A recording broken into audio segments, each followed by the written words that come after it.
Fascist হাসিনার সরকার 16টি বছর এই দেশকে ধ্বংস করে গিয়েছে লুটপাট করে।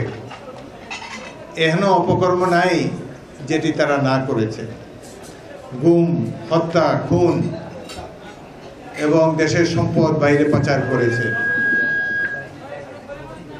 এইভাবে বাংলাদেশকে একটা ব্যর্থ রাষ্ট্রে পরিণত করার জন্যে সর্বাত্মক চেষ্টা তারা করেছে।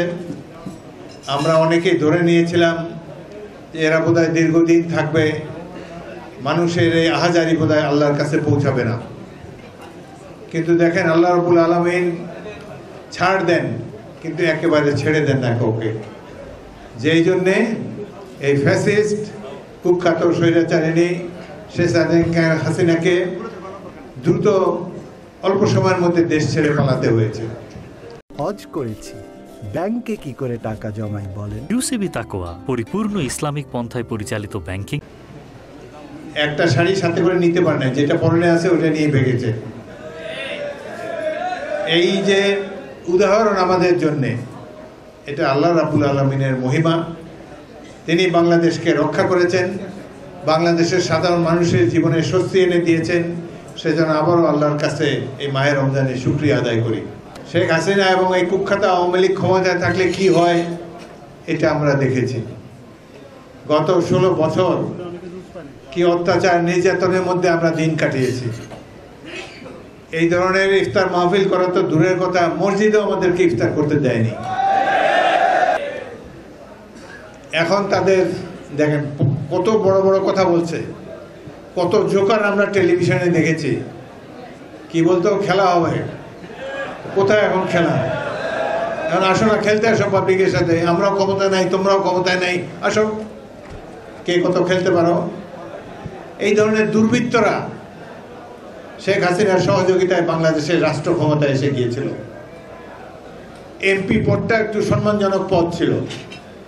এমপি যারা হতো তাদের একটা মানদণ্ড ছিল, সৎ, নিরহংকার, ভদ্রলোক, সকল মানুষের দ্বার তার জন্য উন্মুক্ত থাকবে।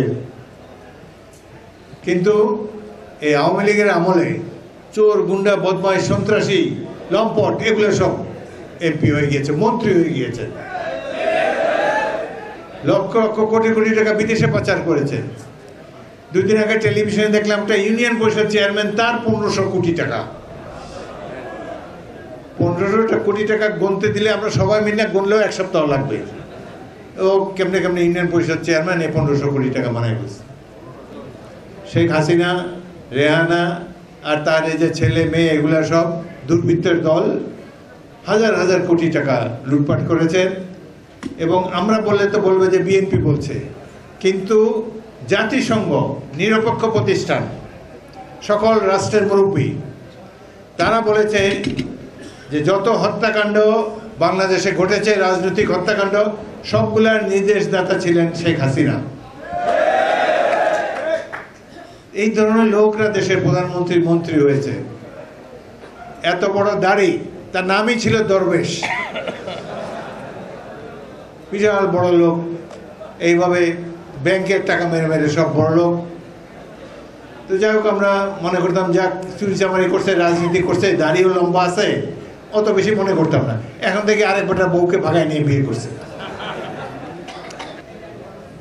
এই সাধারণ মানুষের জীবনে কুটিলতা আমদানি করেছে আওয়ামী লীগ, এইভাবে দেশটাকে ধ্বংস করেছে। নির্বাচনে আমরা প্রার্থী, তাদের নির্বাচন কারচুপি শুরু করেছে ডাক্তার আজহারউদ্দিনকে দিয়ে। এই আসন থেকে 3 বার তিনি এমপি হয়েছিলেন। বলা গিয়েছে মনোনয়নপত্র জমা দিতে, তাকে হাইজ্যাক করে বোলার থেকে নিয়ে গেছে।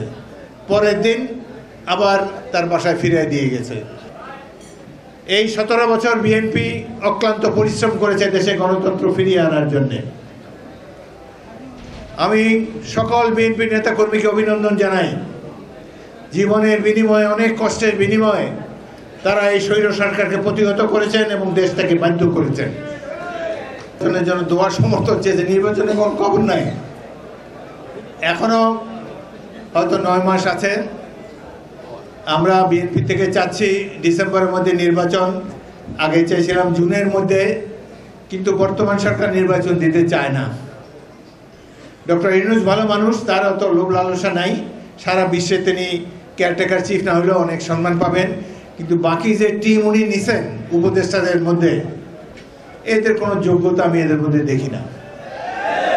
এরা অধিকাংশই নিজের নিজের মন্ত্রণালয় চালাতে ব্যর্থ। আইন শৃঙ্খলা পরিস্থিতির ঘোরতর অবনতি হয়েছে, প্রত্যেকদিন গুম খুম হয়েই যাচ্ছে, মহিলাদের আব্রু ইজ্জত নষ্ট হয়ে যাচ্ছে, দেখার কেউ নেই। পুলিশ বাহিনী আওয়ামী লীগের দ্বারা ব্যবহৃত হয়ে জনগণের আস্থা হারিয়ে ফেলেছে, যার জন্য এরা নিজেরাই ভয় থানার থেকে বেরোয় না।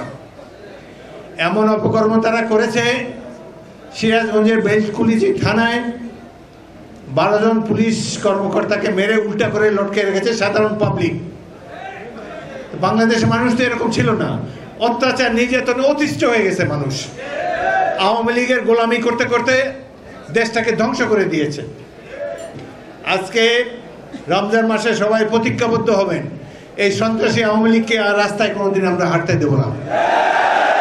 এদেরকে উচিত শিক্ষা দেওয়া হবে। যেইভাবে হাজার হাজার মায়ের বুক খালি করেছে, তাদেরকে শিক্ষা দিতেই হবে আমাদের। নাহলে এরা মনে করবে কি এরা পারে না, এরা এত শক্তিশালী, এদের ভয় কেউ টাচ করতে পারে না। তোমাদের মন্ত্রীকেই তো ঘরে আটকায় রাখছি, কত বাহাদুর তারা। এখন সময় এসেছে, আল্লাহ অত্যাচারিতকে কখনো ক্ষমা করে না। আমরা তার বান্দা হিসেবে এই সমাজ থেকে এইসব দুর্বৃত্তদেরকে নির্মূল করার জন্য যা করা লাগে ইনশাল্লাহ আমরা করব। এই দেশের জন্য যুদ্ধ করেছি, সুন্দর একটা দেশ দেখতে চাই।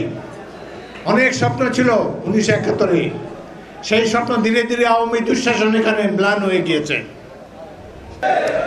এখন আমরা যারা বিএনপি নেতা কর্মী, সবাইকে মনে রাখতে হবে এটা শহীদ জিয়াউর রহমানের দল, তার আদর্শকে আমাদের ফলো করতে হবে। সব ধরনের চাঁদাবাজি, অত্যাচার, নির্যাতন থেকে দূরে থাকতে হবে।